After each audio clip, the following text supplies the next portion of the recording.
Ginalingid sa kaalaman ng marami ang matinding traffic sa Barangka na nagsisimula ng alas 4 ng hapon hanggang alas 9 ng gabi. Ilan sa mga nakikitang dahilan ng mga tao ukol dito ay ang maliliit na daanan sa barangka, ang mga pasaherong nag-aabang sa gilid ng kalsada, ang paglaki ng populasyon at pagdami ng sasakyan, at ang mga malls malapit sa barangka. Bawat isa sa atin ay lubhang naapektuhan nito.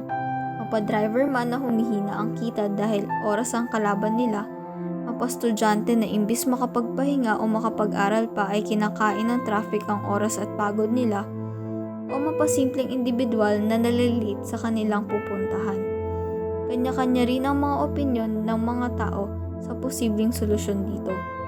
Kabilang narito ay ang pagbubukas ng additional lanes at alternate routes para sa mga pribadong sasakyan upang maibsan ang bigat ng trapiko sa barangka at ang paglalaan ng natatanging babaan at sakayan para sa mga commuters.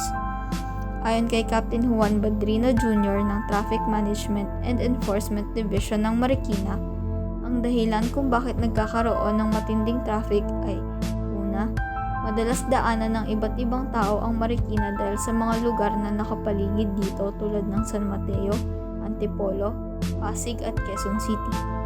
Ikalawa ay ang maliit na lanes na hindi naaayon sa dami ng sasakyang dumadaan. At ikatlo ay ang pagdami ng mall sa paligid ng Marikina. Sa panghuli ay ang pagdami ng mga biyahero. Ang mga paraan namang ginagawa ng lokal na pamahalaan ay: una, ang zipper lane kung saan ginagawang 3 lanes ang mga sasakyang westbound tuwing umaga at sa gabi naman ang mga eastbound. Ang mga traffic cones ang tanda kapag isinasagawa ito. Ikalawa, ang mga alternate routes tulad ng Lopez Haina Street at Ateneo Housing kapag ginagawa ang zipper lane. Huli ay ang Interagency Task Force kung saan itinalaga ni Mayor Marcy Teodoro ang iba't ibang ahensya ng Marikina tulad ng OPSS, TMED at Engineering upang magtulungan sa pagpapagaan ng trapiko. Samantalang sinwestiyon naman ng ahensya ni Captain Badrina ang pagkakaroon ng footbridge sa kahabaan ng A. Bonifacio Avenue hanggang sumulong upang hindi na makaabala sa trapiko ang mga pedestrian.